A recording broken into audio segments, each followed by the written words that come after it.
ডানকুনিতে ভর সন্ধ্যায় শুট আউটের ঘটনা। দিল্লি রোডে ধারে চলল গুলি। বান্টি সাউ গুলিবিদ্ধ হয়েছেন এই ব্যক্তি, তাকে নিয়ে যাওয়া হয়েছে শ্রীরামপুর ওয়ার্লস হাসপাতালে। কে বা কারাই ঘটনা ঘটালো, এই ঘটনার পেছনে কি কারণ রয়েছে পুরোটাই খতিয়ে দেখা হচ্ছে পুলিশের তরফ থেকে। কারণ ঘটনাস্থলে পুলিশের উচ্চপদস্থ আধিকারিকরা তারা পৌঁছে গিয়েছেন। ভর সন্ধ্যায় শুট আউটের ঘটনা, ডানকুনিতে চলল গুলি। দিল্লি রোডের ধারে গুলি চালানো হয়েছে এক যুবককে লক্ষ্য করে, তাকে ইতিমধ্যে হাসপাতালে নিয়ে যাওয়া হয়েছে। তার নাম বান্টি সাউ। শ্রীরামপুর ওয়ার্লস হাসপাতালে তাকে নিয়ে যাওয়া হয়েছে। কি বা কারা ঘটনার সঙ্গে যুক্ত তা খতিয়ে দেখা হচ্ছে পুলিশের তরফ থেকে। ডানকুনির 12 নম্বর ওয়ার্ডের গ্র্যান্ড সিটির কাছে এই ঘটনা ঘটে। ফের শুট আউটের ঘটনা, আর এবার ডানকুনি। ভর সন্ধ্যায় দিল্লি রোডের ধারে চলল গুলি। গুলিবিদ্ধ যুবকের নাম বান্টি সাউ, তাকে ভর্তি করা হয়েছে হাসপাতালে। ঘটনাস্থল ব্যারিকেড দিয়ে ঘিরে রেখেছে পুলিশ। ঘটনাস্থলে উচ্চপদস্থ আধিকারিকরা রয়েছেন এই মুহূর্তে। আমরা কথা বলবো, এই মুহূর্তে আমাদের সঙ্গে রয়েছে বিধান সরকার, আমাদের প্রতিনিধি সরাসরি। বিধান, ভর সন্ধ্যায় ডানকুনিতে শুট আউটের ঘটনা, কে বা কারা ঘটনার সঙ্গে যুক্ত তা পুলিশ খতিয়ে দেখছে এই মুহূর্তে। ছবিটা জানতে চাইবো, সেই সঙ্গে পুলিশ সূত্রে আর কি খবর পাওয়া যাচ্ছে।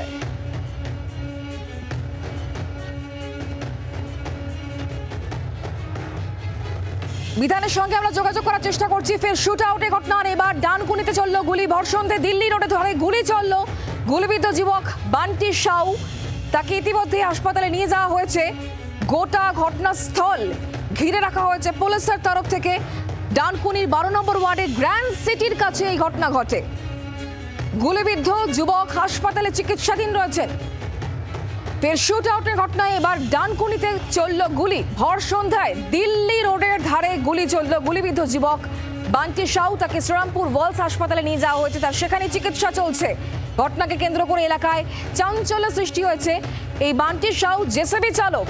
ফের শুট আউটের ঘটনায় এবার ডানকুনিতে গুলি চলল।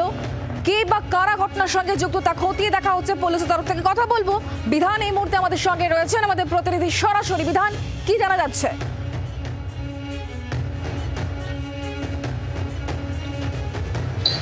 দেখো শুক্লা, একবারে ভর সন্ধ্যায় ডানকুনির এই যে দিল্লি রোড রয়েছে, যেখানে শ্রীরাম গ্র্যান্ড সিটির দিকে ঢোকার যে রাস্তা, ঠিক সেইখানে দিল্লি রোডের পাশে এই যুবককে গুলি করা হয় খুব কাছ থেকে। এবং যেটা জানা যাচ্ছে যে দুষ্কৃতীরা সেখানে ছিলেন এবং বাইক নিয়ে ওই যুবক যখন বাড়ি ফিরছিলেন সেই সময় তাকে খুব কাছ থেকে গুলি করা হয় এবং ঘটনাস্থলেই সেই যুবক পড়ে যায় বাইক থেকে।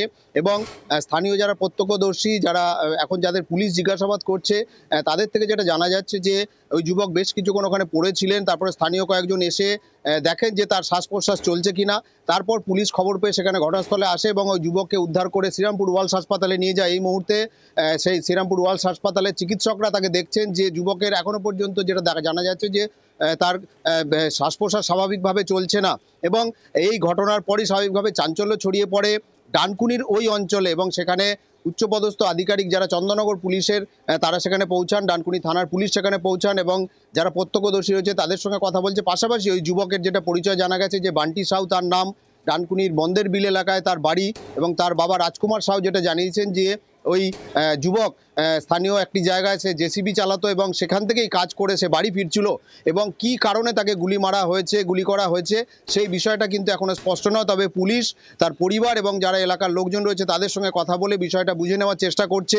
দুষ্কৃতীরা সংখ্যায় কতজন ছিল, তারা বাইক নিয়ে এসেছিল, কোন দিকে তারা পালিয়ে গেল। যেহেতু একেবারে জনবহুল এলাকা, যে এলাকায় এই ঘটনা ঘটেছে ডানকুনি দিল্লি রোডের পাশে, সেই এলাকায় ভর সন্ধ্যায় এই ঘটনা ঘটেছে এবং গোটা বিষয়টাই কিন্তু পুলিশ খতিয়ে দেখছে। পাশাপাশি যে সমস্ত সিসিটিভি ক্যামেরা রয়েছে সেগুলোও কিন্তু খতিয়ে দেখে দুষ্কৃতীদের সন্ধান চালানোর চেষ্টা চালাবে পুলিশ, এমনটাই জানা যাচ্ছে। তাহলে বিধান, তুমি যেমনটা বলছিলে যে ভর সন্ধ্যায় যখন এই ঘটনা ঘটছে, তাহলে মানে প্রত্যক্ষদর্শী ছিল ঘটনাস্থলে, তাদের বয়ান কি নেওয়ার কাজ চলছে তাহলে এই মুহূর্তে?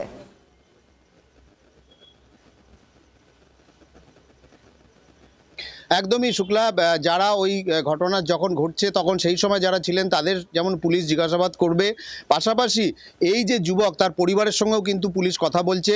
কারণ যুবককে কারা গুলি করলো, অর্থাৎ যুবককে মারার উদ্দেশ্যে যারা এসেছিল তারা পরিকল্পিতভাবে এটা মেরেছে নাকি ওইখানে দুষ্কৃতীরা আগে থেকেই দাঁড়িয়েছিল, এবং গোটা বিষয়টাই কিন্তু পুলিশ এখন প্রাথমিকভাবে যে বিষয়টা জানছে যে এই যুবকের সঙ্গে যাদের শত্রুতা ছিল বা যারা এই দুষ্কৃতীরা এখানে এসেছিল তারা গুলি চালিয়েছে, একেবারে টার্গেট করে খুব কাছ থেকে তাকে গুলি চালানো হয়েছে এবং তার বুকে গুলি মারা হয়েছে।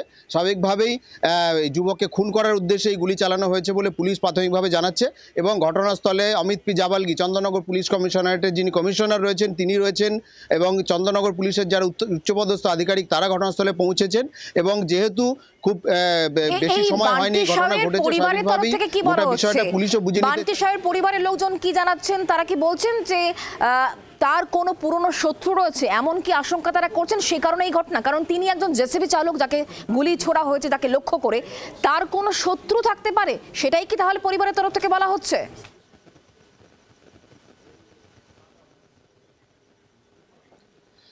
দেখো, তার পরিবার অর্থাৎ এই বান্টি সাহেবের যিনি বাবা রয়েছেন রাজকুমার সাউ, এই ঘটনার খবর পেয়ে তিনি ঘটনাস্থলে ওখানে পৌঁছান ডানকুনিতে, এবং তিনি যেটা আমাদের জানিয়েছেন যে তিনি একটি দুর্ঘটনা ঘটেছে তার ছেলের, এই খবর পেয়ে তিনি সেখানে এসেছিলেন এবং তাকে বলা হয়েছে যে তার ছেলে দুর্ঘটনা হয়েছে। পরবর্তীকালে যদিও তাকে বলা হয় যে তার ছেলে গুলিবিদ্ধ হয়েছে, এবং তাকে কারা গুলি মারতে পারে সেই বিষয়টা কিন্তু এখনো পর্যন্ত তিনি স্পষ্ট করে কিছু বলতে পারছেন না। কারণ তার ছেলের সঙ্গে কার শত্রুতা ছিল, কর্মক্ষেত্রে শত্রুতা ছিল নাকি অন্য কোনো জায়গায় কোনো দুষ্কৃতীদের সঙ্গে তার কোনো গন্ডগোল ছিল, এই গোটা বিষয়টা কিন্তু এখনো পর্যন্ত স্পষ্ট করে তিনি জানাতে পারছেন না।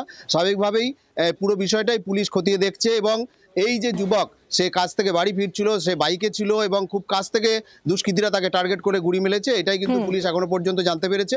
এবং দুষ্কৃতীরা কোন দিকে পালিয়েছে, তারা বাইক নিয়ে এসেছিল এবং তারা কোন দিকে পালিয়েছে, এই গোটা বিষয়টাই কিন্তু চন্দননগর পুলিশের যারা তদন্তকারী আধিকারিক রয়েছে তারা বুঝে নেওয়ার চেষ্টা করছেন। বাংলার আওয়াজ, বাঙালির আবেগ, জি 24 ঘন্টা।